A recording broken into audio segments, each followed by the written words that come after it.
before we were born, you're looking at darkness. Sound is the first sense that gets plugged in. 6 months, 7 months into the womb, it's hearing the mother's heartbeat, it's hearing her breathing, it's hearing Dad shouting from the garage. It's making sense of the world.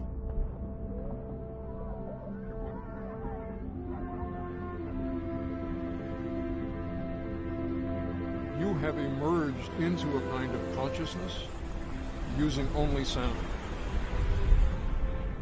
And then you're born. Sound affects us in a deeper way almost than image does. It goes deeper.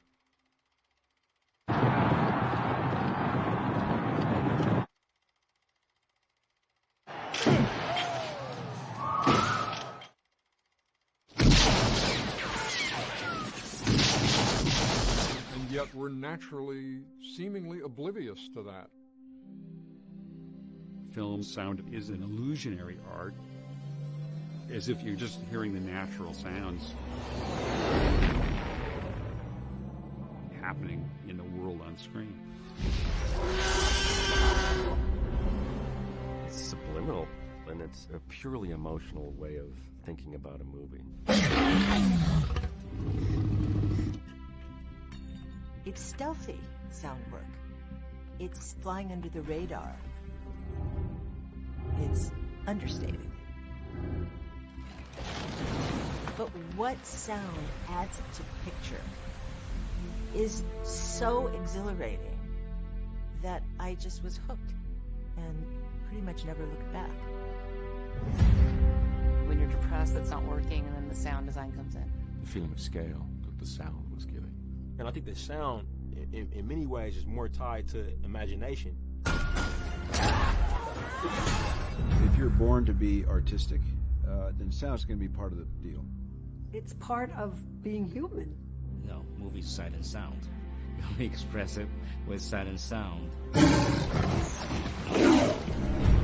People always talk about the look of a film. They don't talk so much about the sound of a film. But it's equally important, sometimes more important. I am not an animal! The point is to convey an emotion. Everything is in service of that.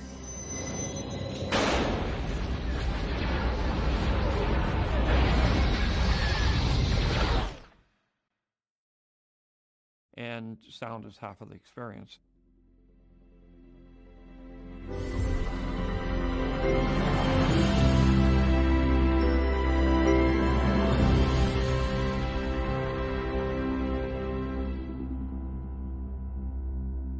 I've always been of the belief that our ears lead our eyes to where the story lives.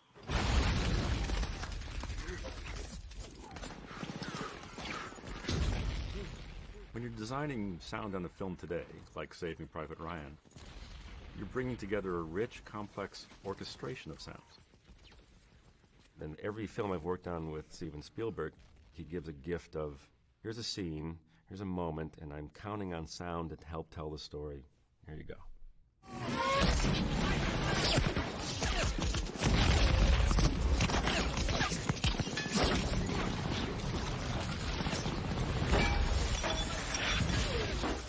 What strikes me most about, especially the opening of Private Ryan, is that it was designed to use sound to tell a part of the story that it's not showing you. So a scene like that fully takes advantage of how a soldier takes in war, which is a pretty narrow point of view. Sound got to handle the scale of it. And we spent a lot of time on that first 25 minutes. It was weeks and weeks and weeks of just balancing all the sound effects that Gary and his crew provided.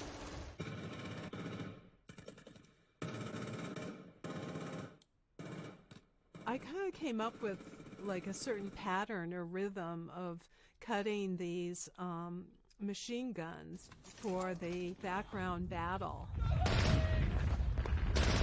so that there was some form to this battle. There's a rhythm. There's always a rhythm. Even to chaos, there's a rhythm. The point of view is great for sound because it allows you to go inside the head. So I designed a sequence where when an explosion hits near Captain Miller, all the sound goes out. And that came from an actual veteran that told me that was how it affected him. So it put you deep inside his experience.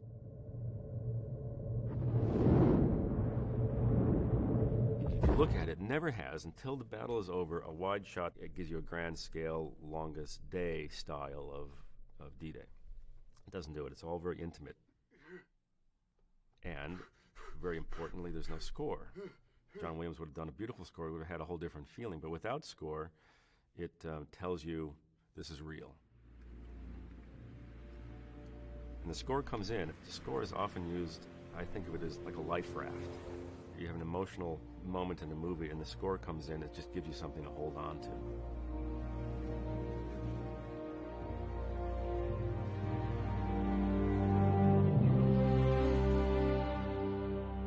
These different elements of sounds we use in movies, music, sound effects, and voice, are similar to the instrument groupings of an orchestra. The film sound work wasn't always like that. You know, with dozens of sound editors editing thousands of tracks. And it ultimately took people like Ben Burt on Star Wars and Walter Murch on Apocalypse Now to get us to the full immersive soundtrack that the audience has come to expect in movies today. Created by a team of sound artists, a circle of talent. But when it all started, movies were silent.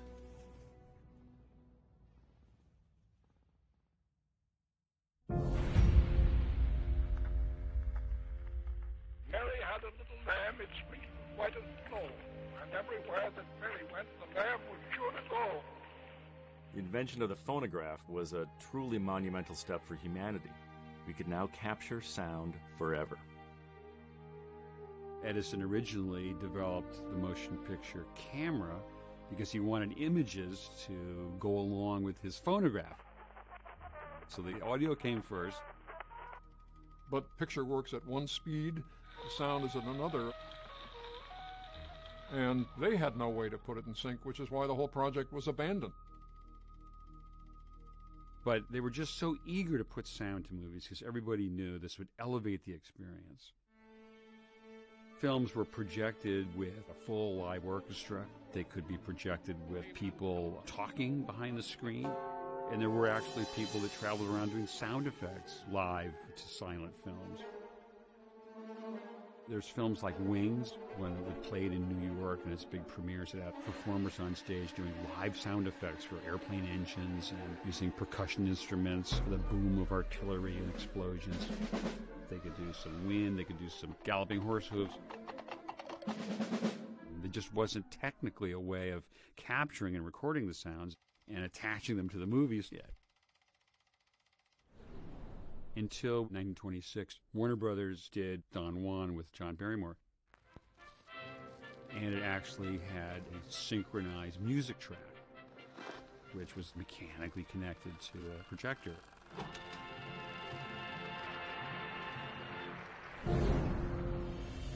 But then in 1927, they actually recorded dialogue on the set, and so the jazz singer had spoken portions of it. Goodbye. Don't cry. Warner Brothers Theater in New York City, where the jazz singer is now playing, is sold out for many weeks in advance. What struck people most was Al Jolson's speaking voice, not even his singing voice, but that he spoke was revolutionary to audiences at the time, and that's what they wanted to hear. Wait a minute. You ain't heard nothing yet. Wait a minute, I tell you. You ain't heard nothing.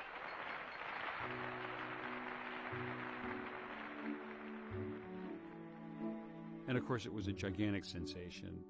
So Hollywood was faced with what to do now. They had developed a way of shooting movies without sound, and that involved certain freedom on the set to be in a noisy place because it didn't matter. Suddenly there was this revolution where they had to start entombing productions in sound stages, so all sound was blocked out from the outside world. All right, here we go. Quiet! Roll 'em! But the microphone's ranges were so short, the actors couldn't even move. She's got to talk into the mic. I can't pick it up. Don't you remember I told you? There's a microphone right there, in the bush. It was very limiting.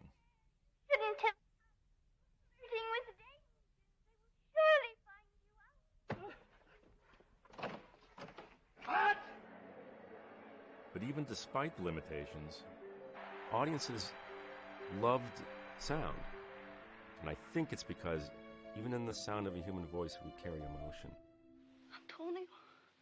Nan! Nan! Nan! He's alive!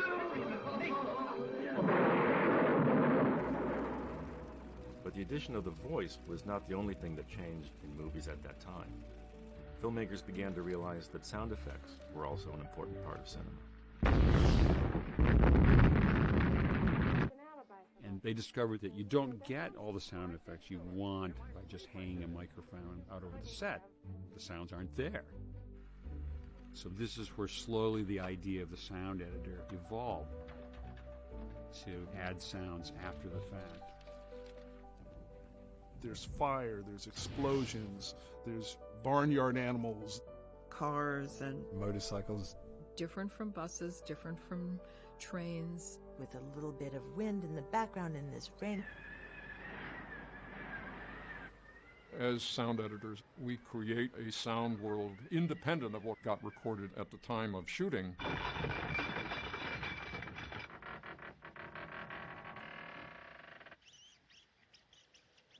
But it isn't probably till you get to King Kong that you could actually call it sound design.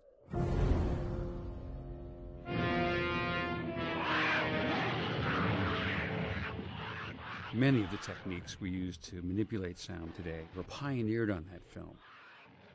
The bulk of it is all about characters that don't exist. So Murray Spivak had to get creative to find the right sound. I went to the Selig Zoo at the time. I got all the roars I needed. I then slowed those down to half speed. And I played the tiger growl backwards against the lion roar forward. And it gave me a sort of an uncanny roar. These sound design tricks are still in use today. And that was a big step forward. But Murray Spivak operated outside the system. He was locked away in the music department, and no one knew what he was doing. I think they felt that the studio would say, don't bother with all of that, if they knew the kind of effort he was putting into it. Because the studios had their own collections and their own stock sound effects, and they would repeat them. They wouldn't change them over the years. Each studio had its own ricochet and face punch and explosion. If they worked out successfully, they'd be kept and used over and over again.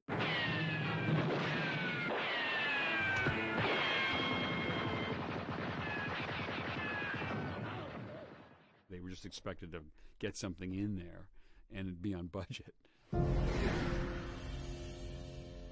But some of the biggest innovations in film sound actually had their roots in radio. Who knows what evil lurks in the hearts of men? The Shadow, The Whistler, any of those shows were fun to listen to. And the sound brought it to life. Doors opening and closing, and footsteps. Right in, honey. We'll go in the kitchen. Oh, it's not Marlo playing chef again. What is it this time?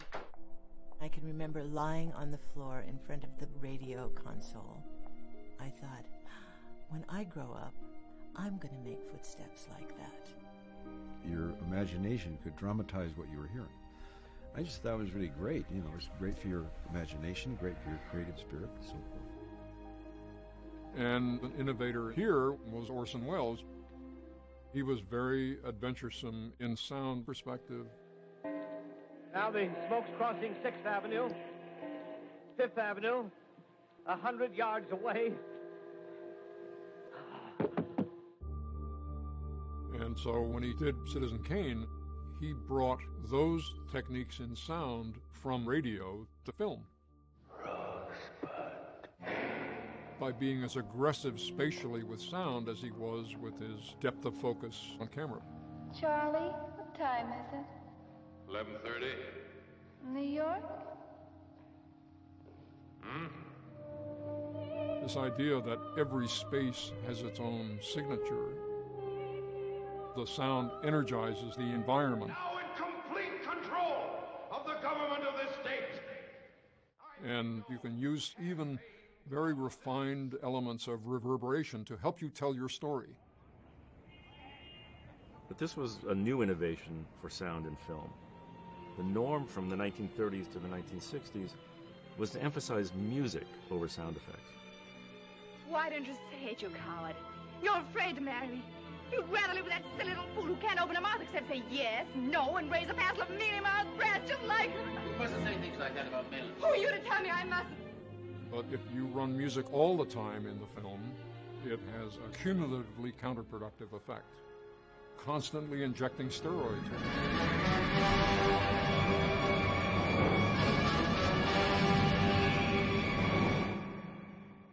But if you want unrelieved tension, don't use any music at all. Hitchcock got the power of sound. He actually essentially dictated a sound script. And he really incorporated the use of the sound into the concept of the film.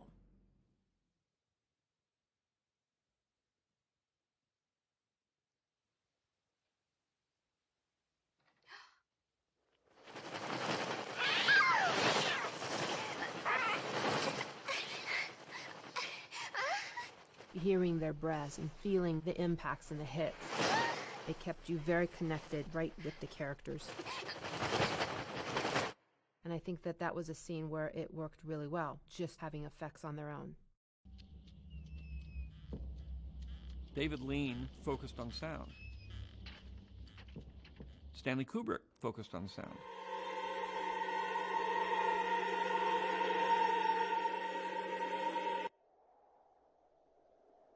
But the studios weren't encouraging of that kind of thing. The Hollywood studio system often had a built-in approach to film sound that was controlled and traditional. That's parallel to filmmakers maybe making the same kind of movies over and over again. Pillow talk.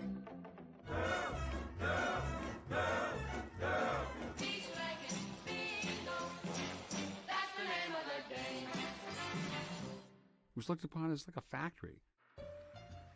And that tends to restrict the adventuresomeness, especially in a studio environment. So the Hollywood films that I had seen as a kid growing up didn't make me want to become a filmmaker. To my way of thinking, they were corporate creations.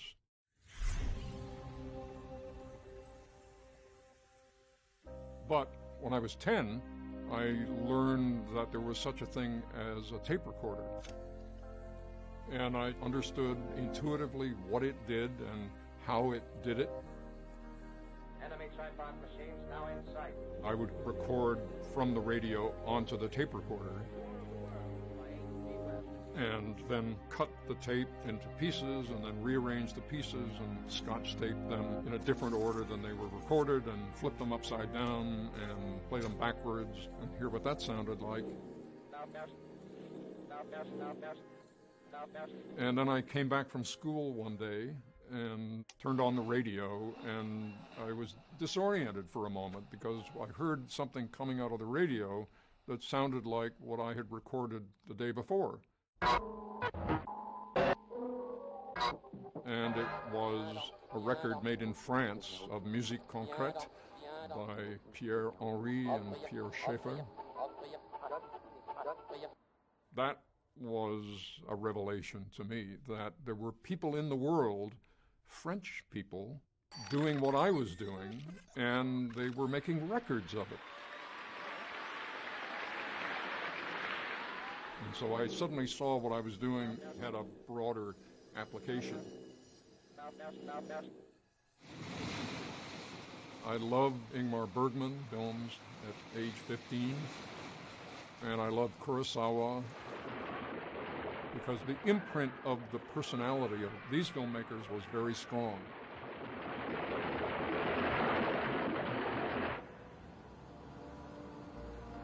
In 1963, I went to a university in Paris, studying for a year, right at the height of the new wave. I saw Jean-Luc Godard's film Breathless, and I could tell that rules were being broken.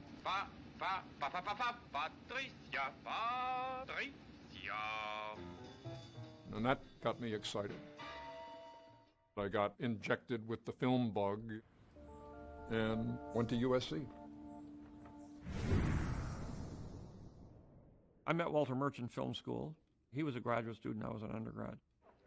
It was very easy to make friends, and that was part of the fun of being there. And it was only when I got to film school that I realized that you have to do to sound in film the very kinds of things that I was doing with these random sounds that I recorded back in the early 50s.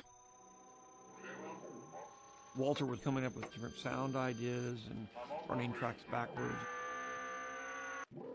Basically, that's all he was doing, was creating soundtracks.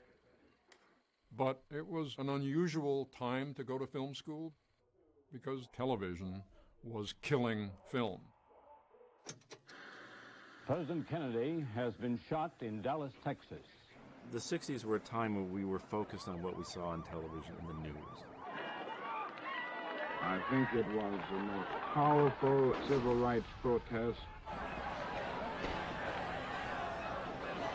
Full of unrest and politics. Hollywood's film felt a little out of sync. I want to hear nothing more about this troublemaker. It was actually rock and roll and musicians like the Beatles that were capturing culture's imagination. More than film. And that year was the absolute bottom of number of films produced in Hollywood. The model on which they had built their studios was not working anymore. There's not enough jobs.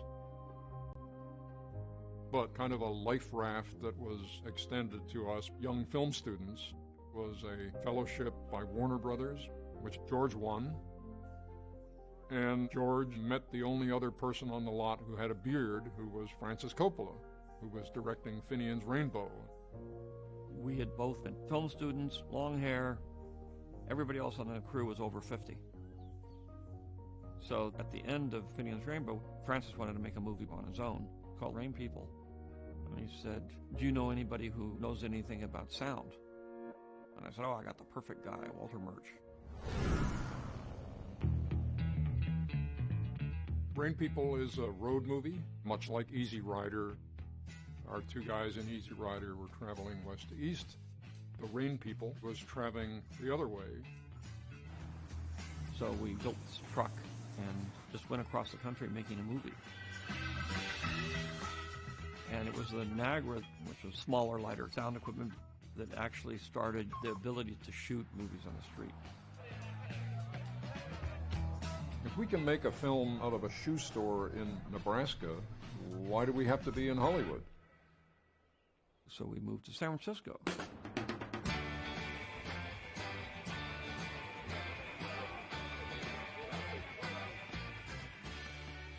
Francis, George, and me were all in our late 20s, and we formed American Zoetrope.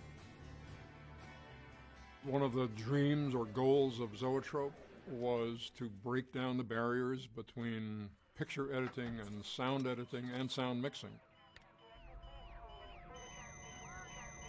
Then I could let my musique concrète demon out of the bottle completely, which was a whole new direction.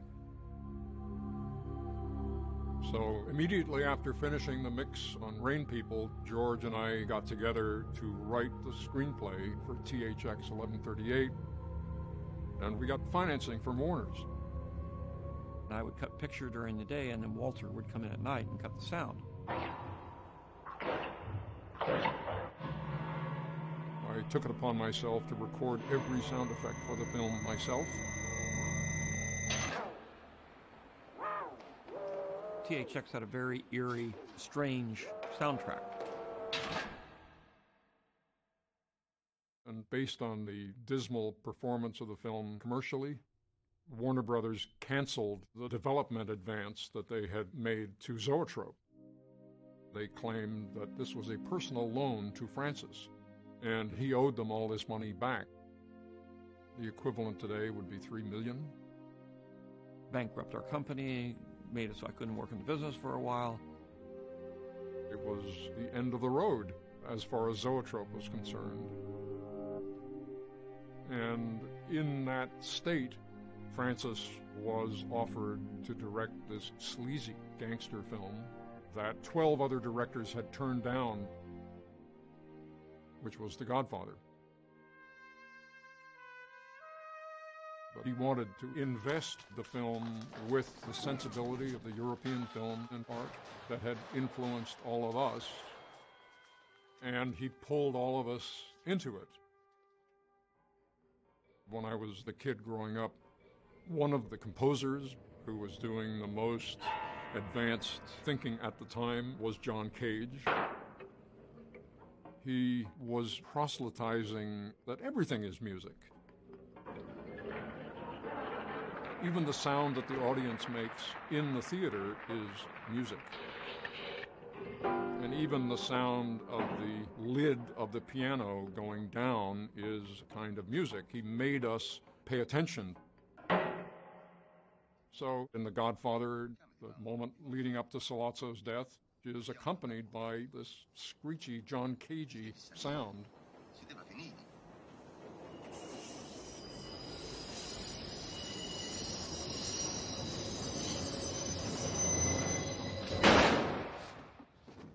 What you're actually listening to are Michael's neurons clashing against each other as he's making the decision to actually kill these people. And the murder of a dream he had of having nothing to do with the family. It's not technically music, but it conjures up emotion and meaning. Obviously, it became a big hit, and that bailed Zoetrope out. We were able to keep going after that.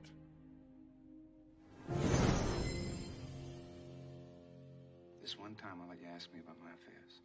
But the soundtrack of The Godfather, as it was released in the theaters in 1972, was virtually identical to the soundtrack of Gone with the Wind, released in 1939. You will promise, won't you? It's a mono film with just a single speaker behind the screen. Is that all, Ashley? So sound in film didn't really change. But contrast that with the music industry, which was adopting all of this new technology. Things like the LP, which by the late 1950s had stereo sound. Stereo spread the music across two different speakers.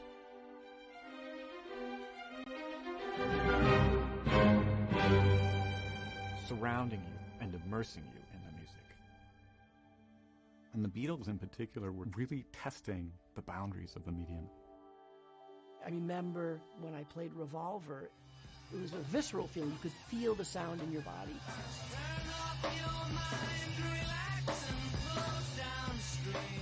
In the song Revolution number 9,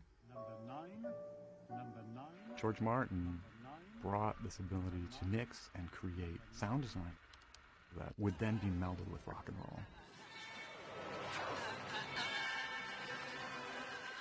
Revolution number 9 was fascinating to me because it was just like musique concrète.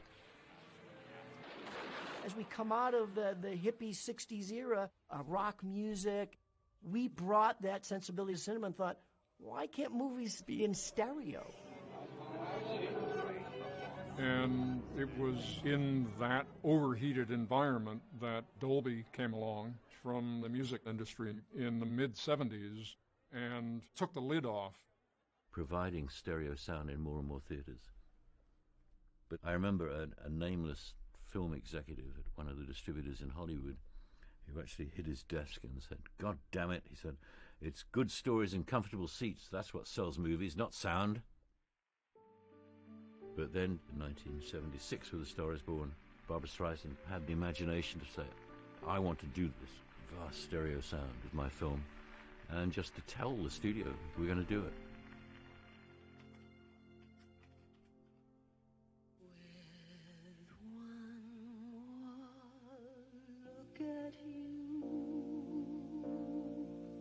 That all-enveloping sound, and especially coming from the audiences, to involve you as an audience member into the concert.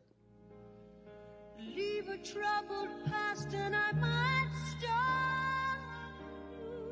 On A Star Is Born, Barbra Streisand insisted on, and in fact got, an extraordinary amount of time to do the sound edit and sound mix.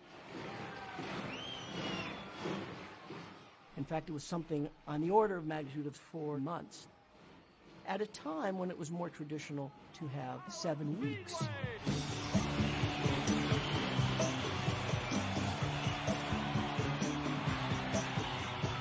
The deal with First Artist was that the artist was responsible for anything over $6 million. I spent the $6 million on the movie. But then when I got into sound, I spent another $1 million. Are you a figment of my imagination? Or I one of yours? When Warner Brothers saw the film, they liked it so much that they didn't make me pay the $1 million. I thought it was wonderful. I was willing to spend it. There's a degree of reality that you can get from stereo that's never possible with a mono soundtrack. And bless Barbra Streisand for recognizing the value.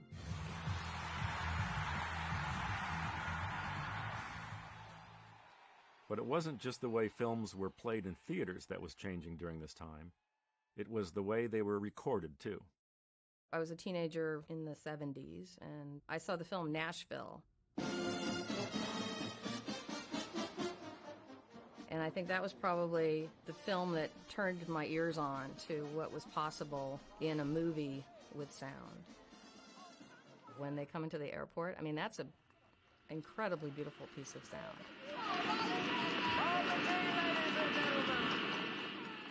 There's airplanes that come in and out and obliterate what people are saying. There's a reporter on a microphone. There's a marching band. And thank you, Franklin High School Band. I think you kids get better every year. All right, twirlers, let's whirl! You're woven through that entire tapestry, and the sound is what's pulling you. The sound is what's telling you where you're going to go next. You know, Jim Webb obviously had worked with Robert Altman on many of his films. He was the master of multitrack, just ahead of their time and pushing the limits. Before that, they recorded 1 track, but now we don't shoot 2 tracks or 3 tracks. We've got 8, 10, 16 tracks. Other members of the Chamber of Commerce, other bands reportedly are on. You know, everybody had a mic. No matter how many people were in the scene, they all had microphones, and they were all on mic all the time. All the other friends, members, and some fallen. Harold, come on. You've fallen somewhere down. It was amazing how the story was driven by the sound in a way that I don't think had happened before then in American films. My generation, you know, Francis and George and Marty and Brian and my whole group that I sort of grew up with, very sound-conscious generation. So between the technological and creative advances of the early 1970s, sound was taking root in a new American renaissance of movies in a way that had never been heard before. Oh, I understand. But heading into the late 70s, even bigger breakthroughs were on the way. Most directors spend a lot of time with their cameramen and the actors. I just take the same amount of time and spend it also with the sound designer. But when I started my next film, Francis was doing the conversation, and Walter was busy on that. So I called Ken Muir at USC and said, do you have anybody else like Walter? And he said, yeah, I got somebody here.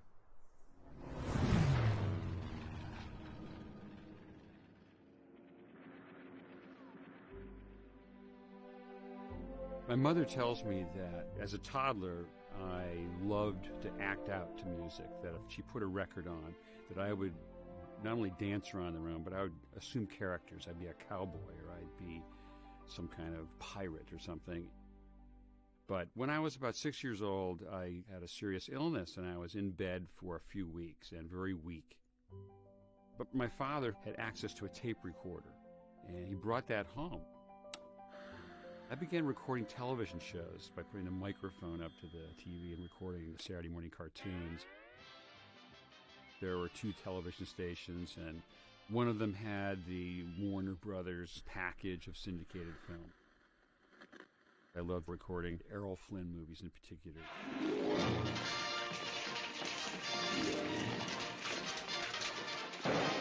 They ran the Cagney gangster movies and Bogart films. So I got very familiar with the sounds of Warner Brothers classic library. The other channel pretty much showed MGM.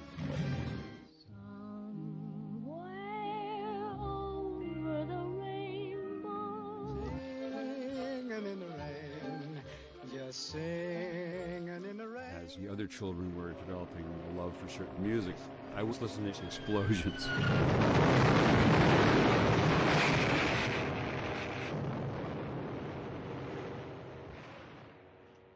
So I began collecting things I liked.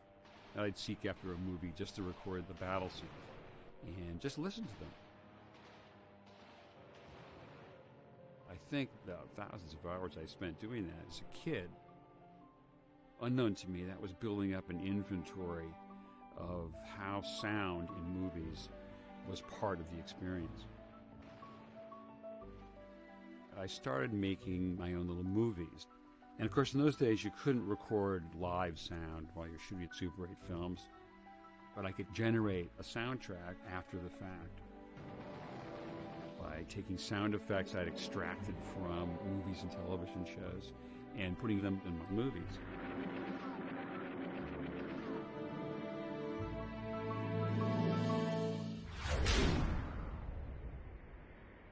I first met Ben Bird at USC Film School.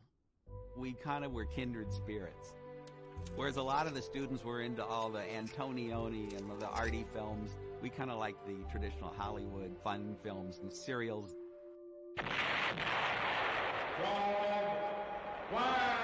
So we wrote this movie called Rod Flash Conquers Infinity. Ben and I dressed up in these knockoff Flash Gordon things that we got at an Army surplus store in Hollywood. We were making a voyage to the planet Extraneous. We discover a dinosaur, and of course we have a pretty girl in like a cape.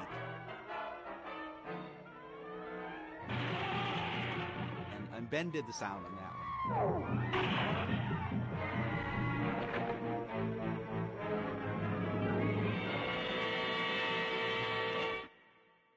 So I was just finishing at USC Cinema, and Gary Kurtz, who had represented George Lucas, came down to school looking for a student interested in sound who they could mold into their own ways. I went out to the studio and met with the 2 of them. And they outlined the film they were going to make. They had artwork on the walls done by Ralph McQuarrie, concept art for the film. I was astounded by what I saw. This was a film I always wanted to work on. This had spaceships and monsters and weapons like lightsabers. It was called Star Wars. So I leaped at the chance, and the initial discussion was, would you like to help collect sounds for a Wookiee? This is still about a year away from principal photography. I put Ben on in the beginning because I knew I had to figure out a way of making these characters real. And I knew it depended on how we developed these languages. And that's what Ben spent the better part of a year doing. We were trying to find an animal that had enough vocal expressiveness in its sounds that we could use it for the Wookiee. So there was a young bear named Pooh, and we spent an afternoon with this bear in a pen, coaxing it to say different sounds. The way they got it to make sound was to show it bread. It loved bread. The bear would...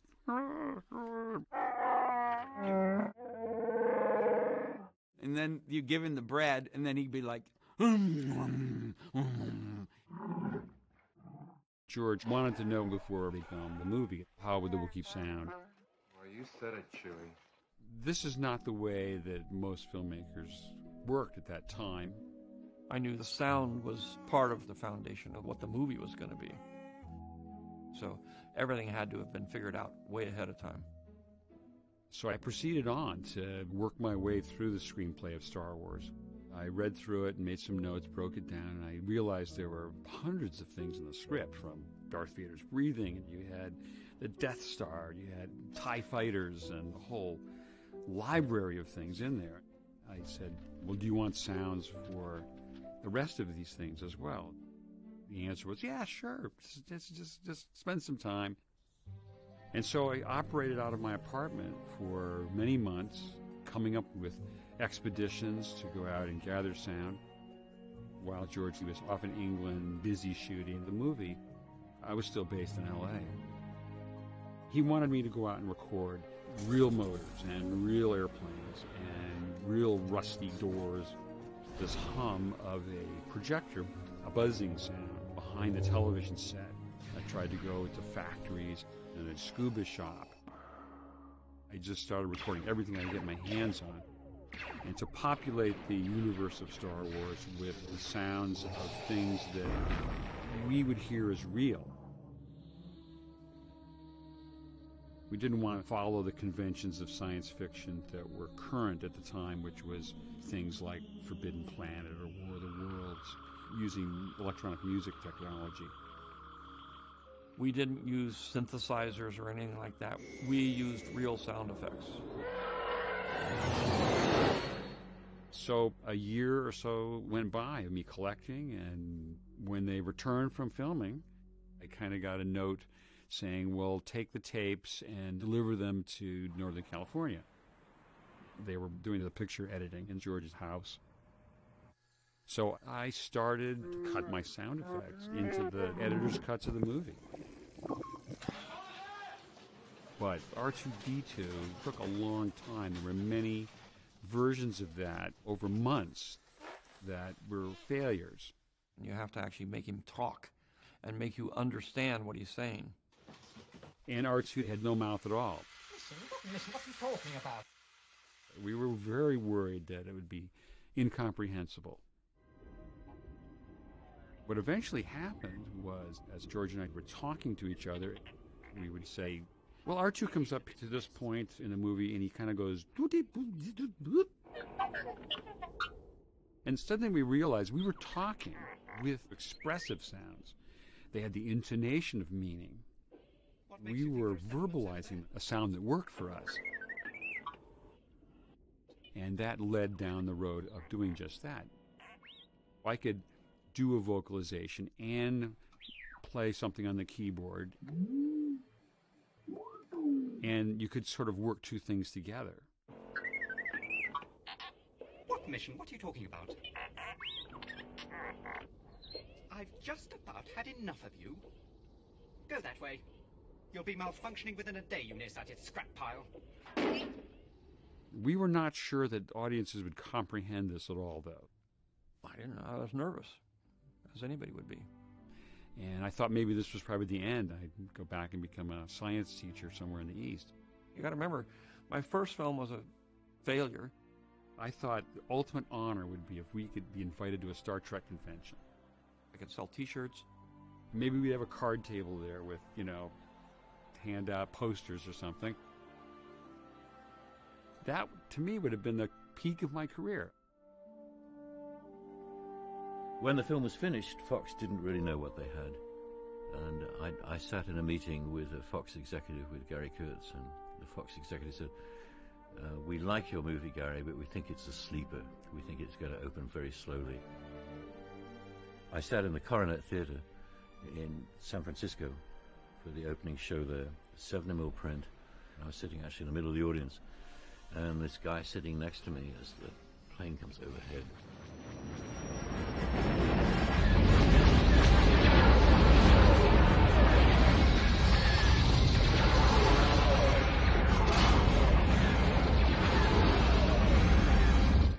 And this guy goes, holy shit, holy shit, holy shit. And 2 weeks later, there were lines around the blocks across the country waiting for Star Wars.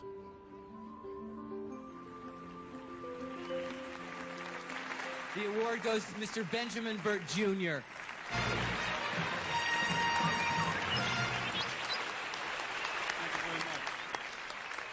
I'd like to, of course, thank George Lucas, who had all the great ideas and provided all the inspiration for the things in Star Wars. Thank you very much. It is the imaginative director who will say, let's take the next step in the sound story. George Lucas and Gary Kurtz. Barbra Streisand on Star is Born. Francis Coppola. Stanley Kubrick. Those are the key players who will say, yes, I'll do this. Star Wars was a revolution. It was that soundtrack that changed everything. 1977. In people's minds, there was a time when sound was cool. And it created this era, driven by the filmmakers. At that time, David Lynch and Alan Splett came out of AFI and were a partnership. These really great minds were doing experimental things. I believe the source of everyone's creativity comes from within. And Alan, he was a born sound man. Very interested in music, especially classical music.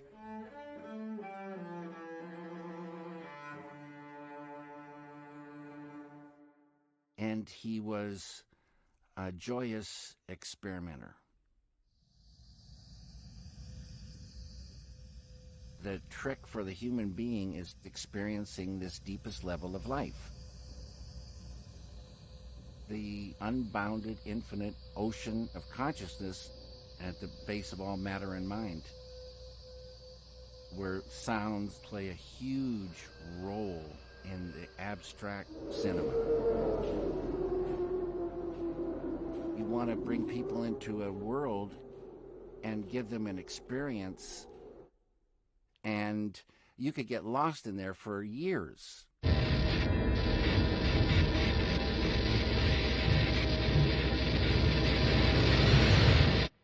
So it was in the air, breaking the mold and trying things that seemed crazy and seeing if they worked.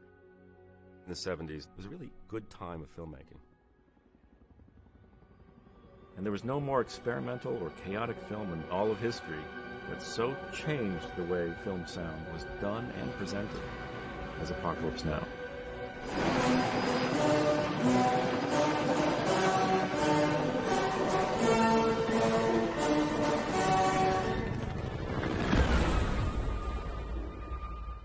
During the shooting of Apocalypse Now, Francis heard a record by Tomita, which was The Planets by Gustav Holst in 4-track.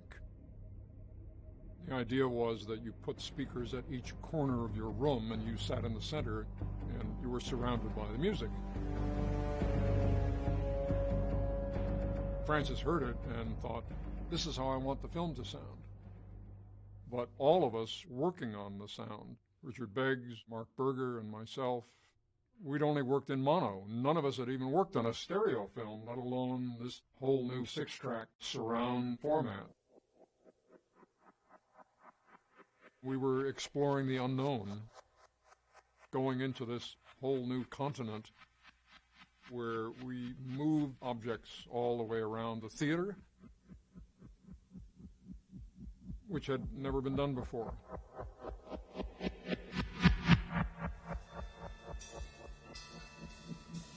If you're breaking new ground, then people who are interested in new ground come because they want to participate in it, and more ground gets broken.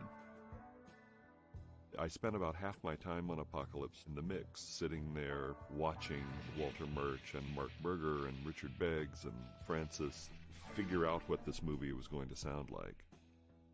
Working on Apocalypse Now was my film school. Ultimately, we wound up spending a year and a half editing the sound and 9 months doing the mix, which is just unheard of.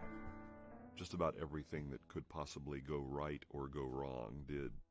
The whole Apocalypse Now experience was like dropping acid. This is the end, beautiful friend. What you have at the beginning of the film is Captain Willard in his Saigon hotel room, hallucinating, regretting what he's done in the war. Everything that you see and hear is being filtered through his consciousness.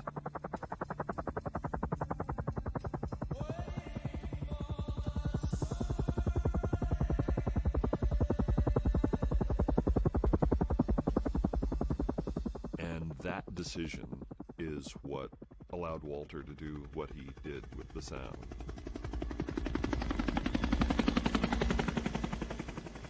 Tell the story more from the point of view of this character in this crazy situation in Vietnam. Saigon. Shit. And it frames the whole movie.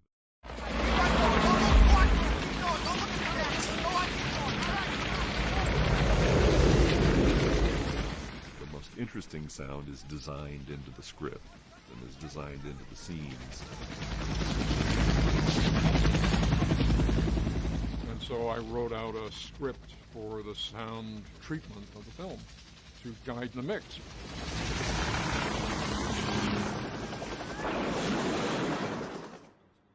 Walter decided that it was more efficient if each editor be responsible for one whole layer of sound, so that the helicopters were edited by one editor and the background voices were edited by another editor.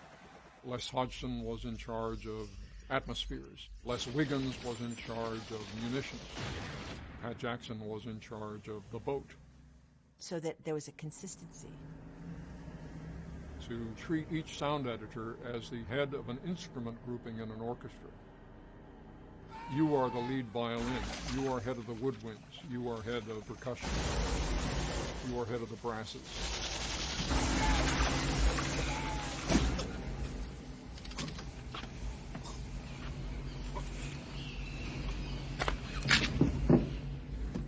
And as Chief is dying, Pat Jackson changed the pitch of the boat so that the boat sound is going down.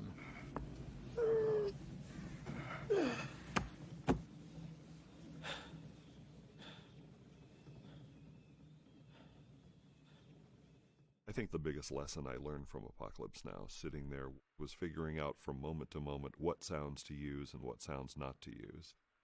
Those kinds of decisions are the essence of film.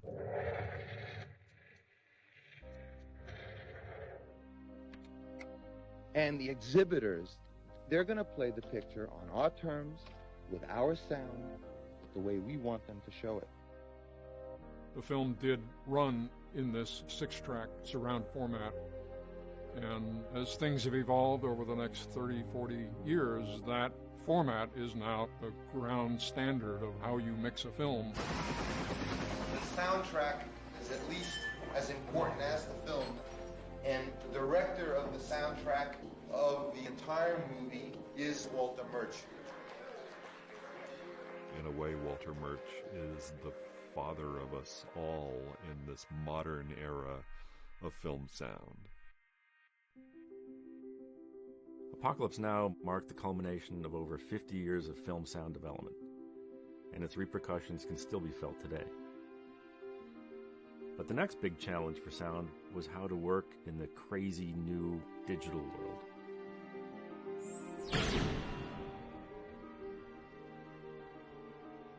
I always thought that animation was such a visual medium. But when I started putting just the right sound effects, it just made it 1,000 times better. February of 1986, we formed Pixar. And I'd been working on animating these desk lamps. So it made this little 1.5-minute short film called Luxo Jr. And of course we wanted Ben Burtt to do the sound. But they told us he was busy. And they say, but there's this young guy that's been working with Ben. He's really, really good. Let's give this new guy a try. His name's Gary Rydstrom. But I want Ben Burtt.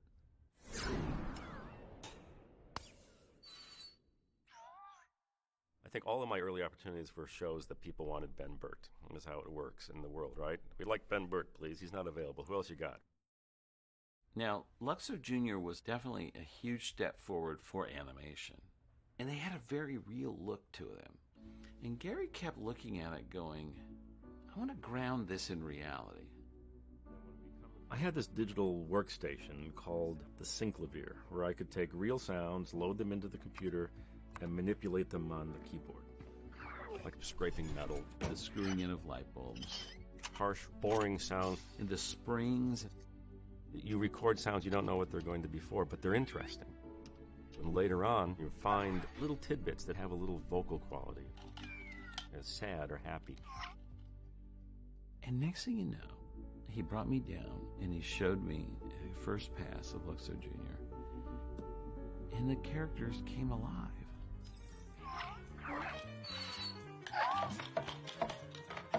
He crafted their voices and he gave them weight.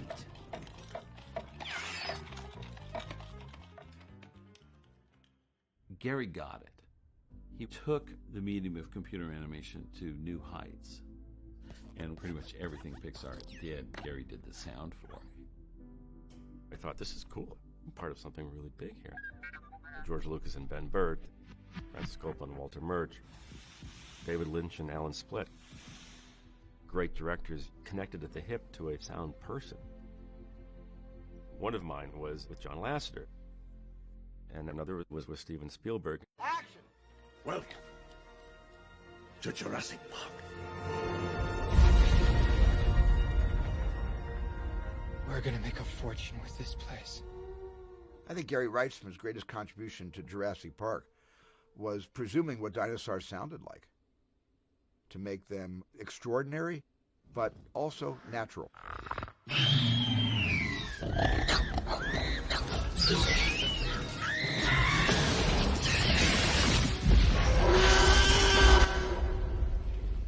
And the first time I ever heard the T-Rex, I did literally fall off my chair. Talk about innovative. It was just unbelievable the sound that he did on Jurassic Park. So we just asked him to do sound for us on the first computer animated feature film. You got a friend in me. I just appreciated how Gary was making sure that the sounds he used supported the emotional intention of the narrative of whatever was going on. Say, what's that button do? I'll show you. Buzz Lightyear to the rescue! Oh. Hey, Woody's got something like that. His is a pull string.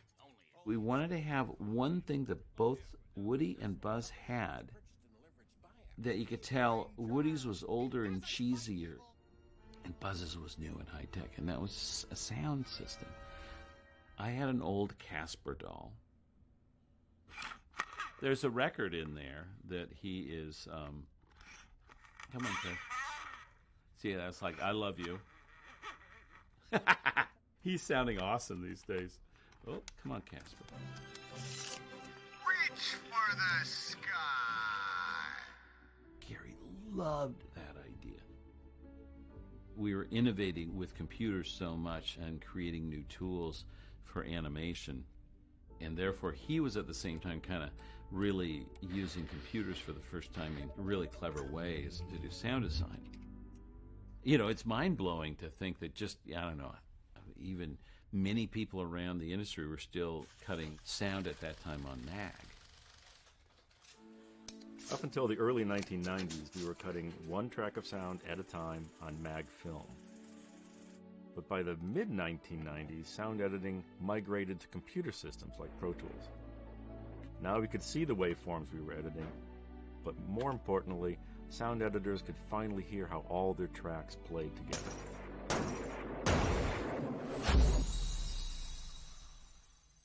It was a very exciting time for all people in visual and sound. So all of a sudden I get this call.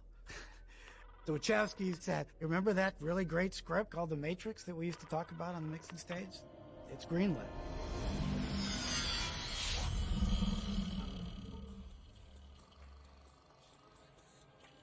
And the fact that the movie was about this digital reality that was coming through a wire, I thought there was some parallel to trying to do all of the sound design in the digital world. And it was a chance to apply this technology that was still sketchy, but allowed for all these possibilities. Like one of the first sounds that I developed was the sound of Neo perceiving himself being digitized. Did you? In the digital world, everything is zeros and ones, just little boxes, basically. I wanted to get that feeling across to the audience, the jaggedness.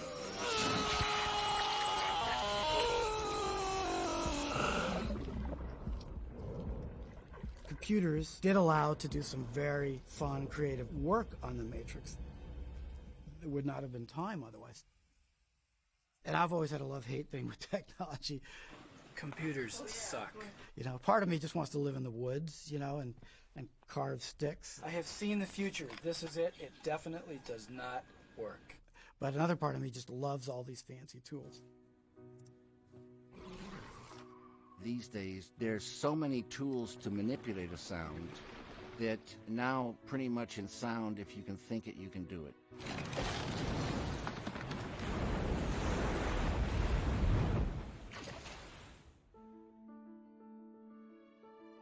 But ultimately, it wasn't about the technology. It's the contribution of dozens of sound people, a circle of talent who collaborate behind the scenes to help tell the story. And the human voice, you know, it's the great possession of the individual. It can have all sorts of nuances. That's unique. If you listen real close, you can hear them whisper their legacy to you.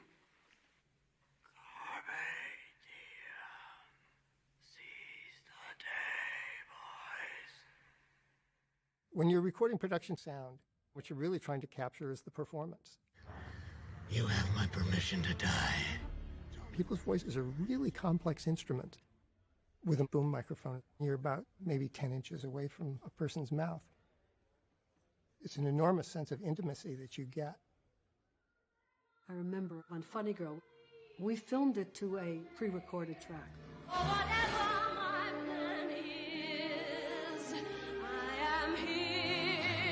Willie leans towards me and he says, "What do you think?" And I said, "It could be better."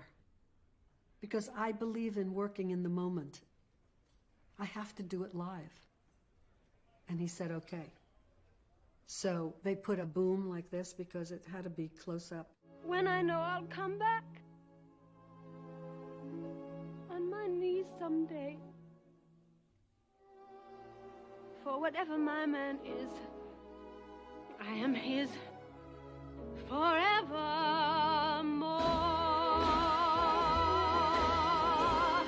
And I thought, yeah, that's the kind of feeling I'd like to get into my man. As a director, I can hear the truth. When an actor is indicating something or feeling it. What are you, a demon? I'm not, you know. You spit on the Torah! I love the Torah! To spit on it! To spit on everything, on everyone, on nature itself! In God's face, in my face, in the Das's face! As a production sound mixer, one film that I'm very proud of is a film that Patty Jenkins directed. It was called Monster. It was about the serial killer, Eileen Warnes. You don't have to do this. Get down. You don't. We captured every little really don't. breath. Oh, God, my wife. My wife. My daughter's having a baby. I'm sorry. That was one of those moments where literally the hair stood on the back of your neck at the end of the performance. But just all those things that you battle as a sound mixer. You're dealing with wind, that is never our friend. And there's many, many things that are required for things to look right on camera that are noisy.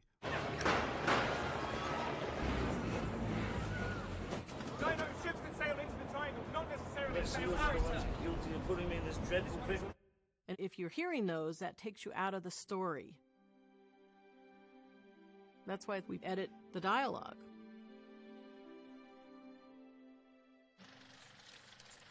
My mom is Kay Rose, and she was the first woman to win an Oscar for sound. She could hear clicks and pops that shouldn't be there, take it out, fill it with ambience, and be very smooth. Ordinary People was a movie my mom and I worked on. And it was one of the hardest sound jobs we've ever done. Tragic. The movie is about a family affected by the death of their older son. The surviving son goes to a psychiatrist. Hi. Yeah. Come in. It's okay. They all do that. And they chose an aluminum warehouse near an airport. Jared. For these very intimate scenes with the psychiatrist. Sit down.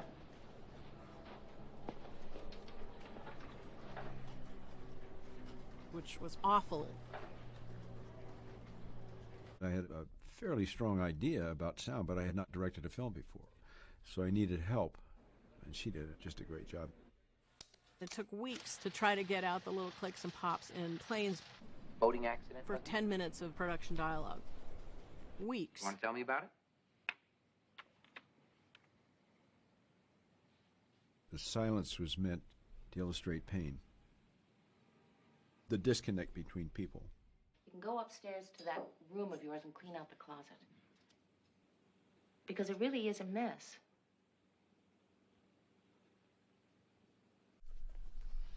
The dialogue department, we're the queens of the soundtrack. Jig! My jig! Everything falls apart without it. It's the thing that everything has to work around. And you don't want to lose a moment in a film saying to, your friend, what did he say? That's why sometimes we need to shoot ADR.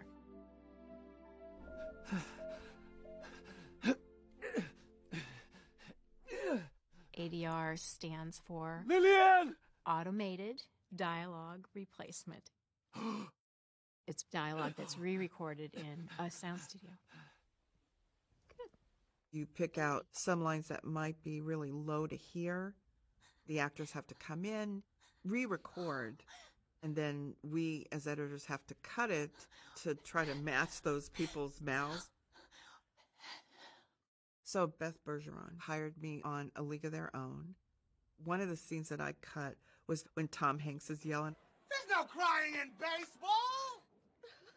her crying on the set was actually really kind of soft. Are you crying? Are you crying? And so in order to get her crying again, you had to get Tom Hanks as well. Hey! Because they're overlapping each other. All right, listen. Rogers Hornsby was my manager, and he called me a talking pile of pig shit. So that way when they mix, they can then bring up her crying when they need to. No, because there's no crying in baseball. I loved working on that film. But our job is also to add the background people. And that's what we call group ADR.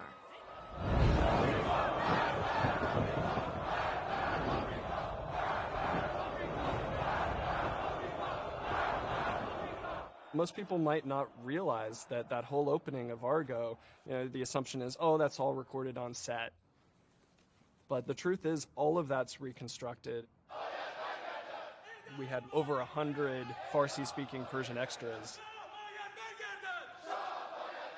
We were miking the crowd from right in the middle of it, and from behind windows, from the rooftops.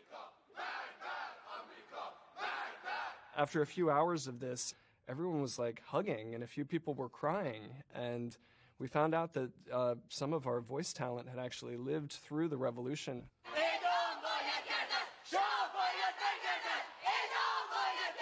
And all of that emotion that we were recording, it became part of the DNA of the scene.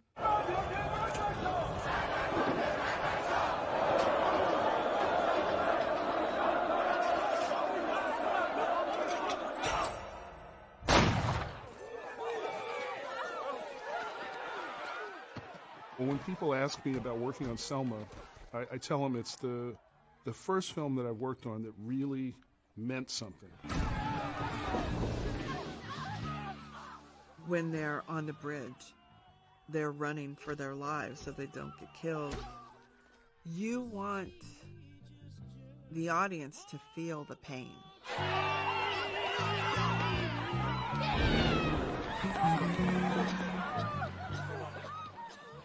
When I had people running by the mics, it's more real because it's got movement, it's got cloth movement, it's got feet. They're turning their heads and they're doing efforts. And so it just sounds more real. It was so important to me to work on this film. It allows me to relive some of the things as I was a child. It speaks to what people went through, what we're still going through today. I'm just really proud that I was able to work on it.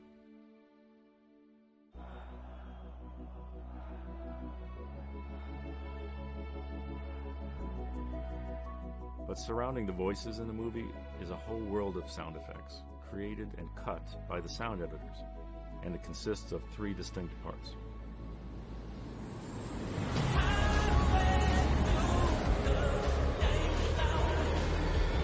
I got hired to do Top Gun with George Waters. So I spent a week in San Diego recording jets with John Fasal. But the jets themselves are not that interesting. They sounded kind of wimpy. So I created a library of mostly exotic animal roars, lions and tiger roars and monkey screeches.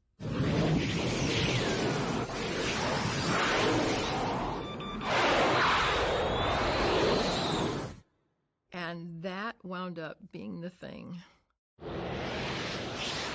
It gave them cutting, sharp feeling.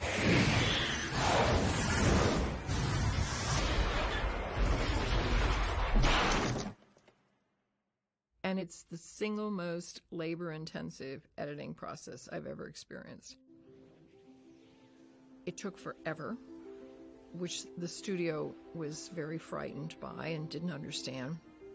So at one point in the middle of this process, there was an executive from the studio. He came over to fire me. And he said, "This movie isn't about the sound." But months later, we were nominated for an Academy Award. And I will say that he sent me flowers. And the note said, "I guess it was about the sound." She's also a civilian contractor, so you do not salute her. But you better listen to her. People who say, well, you know, it's a big action war movie. A guy should do the sound. It's like, why? Has he been in a war? This idea of one gender being better at it than another, I think is kind of silly. It's experience. You're sitting in front of this big piece of equipment, and it looks very complicated and technical, and it's sort of that thing like you peek your head into the cockpit and there's all that equipment. It's like, ooh, you wind up some big guy who looks like he was in the Air Force in there because, you know, if anything goes wrong, that person will get a screwdriver. I don't know. Because the job consists of, you know, pushing little buttons and turning little knobs, and that's not particularly a macho endeavor at all. But if you don't see anybody like yourself doing something, then that doesn't seem like a place you could fit in.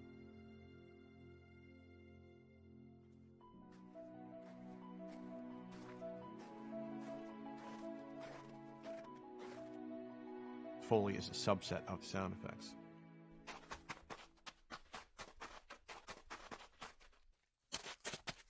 We're called Foley artists.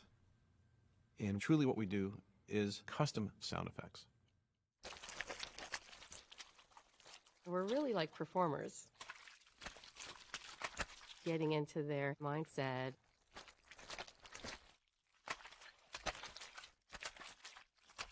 We really give them character.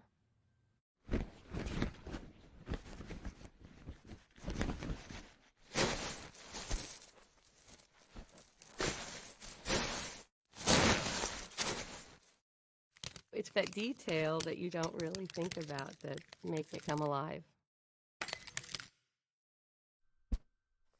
There's a very famous story where Jack Foley heard the director of Spartacus bemoaning the fact that the armor they were wearing sounded like tin pots.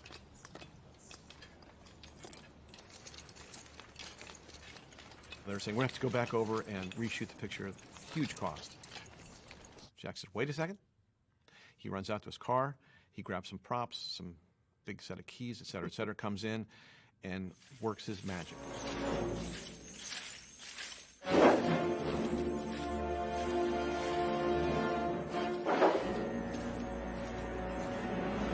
Which is kind of fun, because that's what Foley really is for us. It's magic.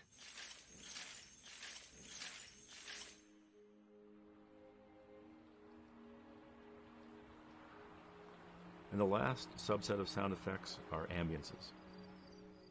Atmospheric beds of sounds that editors lay underneath everything else.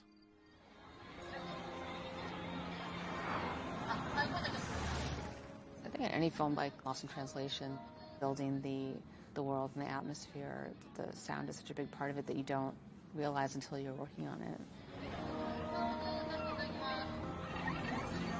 Picking up all those little details and adding these layers that makes, I think, you feel like you're really there.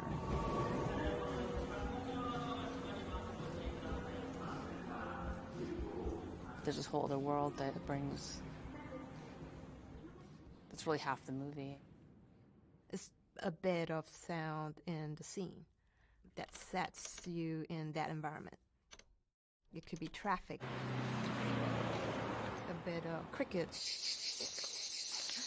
the sound of the room.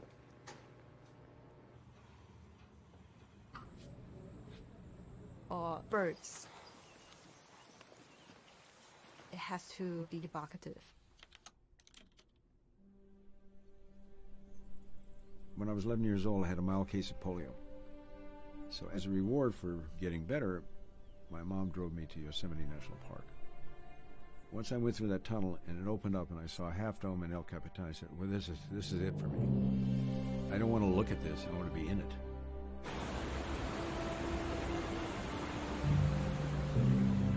The sound of those falls rushing past me as I climbed up, the power of water. I like to use that in film. I was working on A River Runs Through It, and the sound designer just said, look, I just need you to go out and record sounds. I knew every stream within 100 miles. When I heard it back in the film, I could feel the moisture of the stream, and I could hear the presence of this volume of air. That hit me so heavily. I thought to myself, this is me with my father fishing as an 8-year-old boy. It brings me to a really peaceful, important time in my life. Everything has emotion, and therefore spirit. Aang really wanted the wind to have its own character in this movie.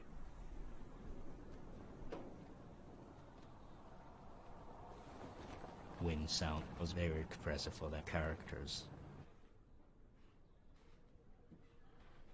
How much they're quiet about their feelings. How much repression they endure.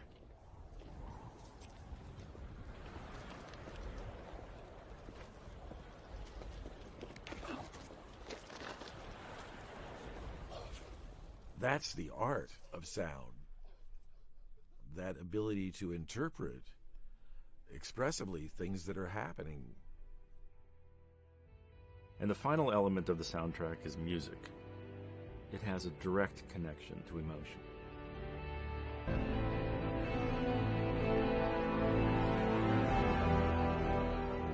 The great thing about music is it's there that you, as an audience, can connect on a human level.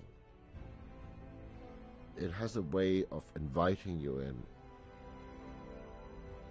The way in which he records them, the way in which they're executed, is extremely lavish and epic, really.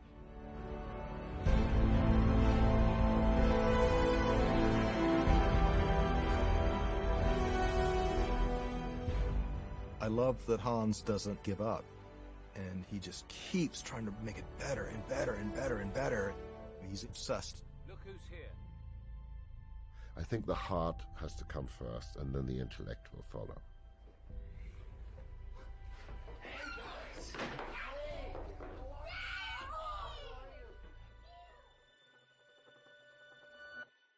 Your job is to come up with the unimaginable for them.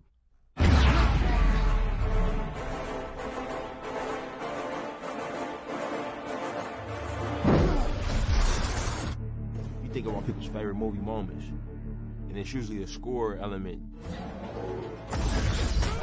Black Panther or set in Africa, and music is so important, setting that up. So my composer, he's the first person I called. When I write music for any of his projects, I'm always pushing myself to another kind of level. Music is what ties the whole thing together. Experimenting in contemporary music, but also not being scared to bring in the classic, really heroic theme.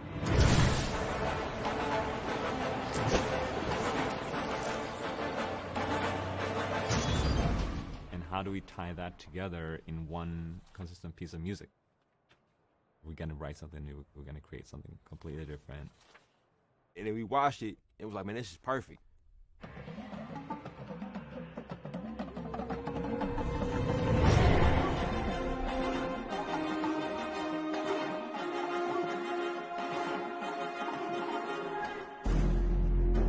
And a song can do 3 minutes, what a really great movie needs hours to do. It's the collaborative effort of all those people that make that soundtrack what it is.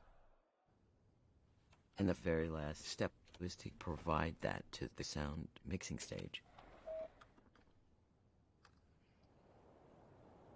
Re-recording mixing is a key component of film sound. You take all the elements from the sound editors and you finally bring them together like a conductor would. You may turn up the music to enhance the emotion.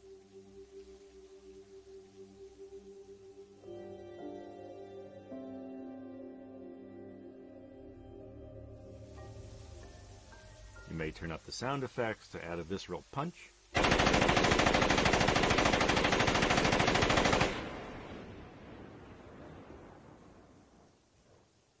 Or you may turn them both down to focus on a line of dialogue. I'm glad it's you.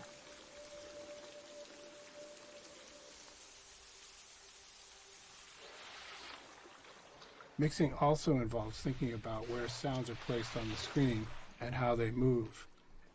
We use this panning technique everywhere in Roma. Like what components could go from that side to that side, left, center, right. Have the voices move that way when the camera pans that way.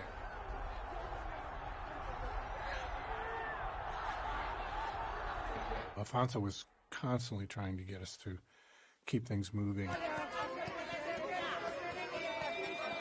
Roma is filled with a lot of foreground background sounds. The film is very oral. There are a lot of sounds going on. The dance between the elements is what I consider cinematic.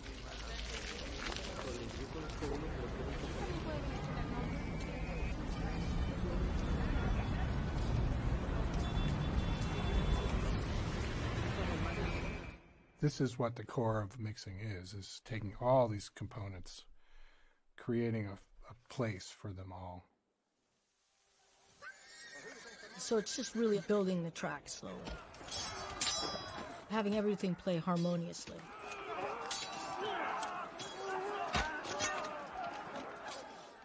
At one point you go, okay, we got a movie. Sounds like a movie.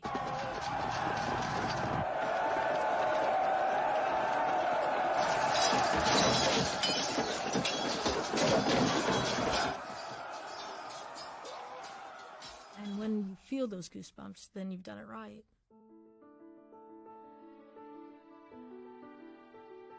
The circle of talent is a collaborative group of people that spend hours and hours and days in the trenches that are doing all the work. And if people have to try and find meaning in what they do, it's the group of people that you're working with. But it's easy to lose sight of that. Because I had public success so quickly in my career, you come to work every day thinking you're an Oscar-winning genius. Thank you very much. But you can't put that kind of pressure on yourself that each time you do something, it's going to shake the world. And it led to a nervous breakdown. It finally came one day where I just couldn't work anymore. I was just sitting at the console crying to myself. I didn't know why. It was because I had invested too much in it. To be honest, one of the main things I would always try to do is get home for dinner with my family. And I have to appreciate my wife Peggy and on all the years she's dragged me back out of my world of make-believe. Don't lose your foot planted in something outside. Those are good things. You kind of get to the point where you realize that you want to be happy doing the work you're doing, that the pleasure is on what happens on a daily basis. You come in on any given Tuesday and you're working with making pacifies out of bicycle rattling. If you can enjoy that and see that for what it is for a daily task, then that's where the pleasure will lie. I love what I do. It's very tedious, it's very time-consuming, but when I can play something back and I can feel it, I was like, oh man. You know, it's like really satisfying. I just couldn't believe I was getting paid real money to have so much fun. I always say, I would hate to have a real job. Pinch myself every day. Even in my early sound career, I remember how magical it felt to me. Movies were a place to have emotion that was safe. Of all the ways, all the things I can do in movies or have done in movies, sound is still the best way to experience emotion working on a movie to me. So the creation of the sound film made sound an art form.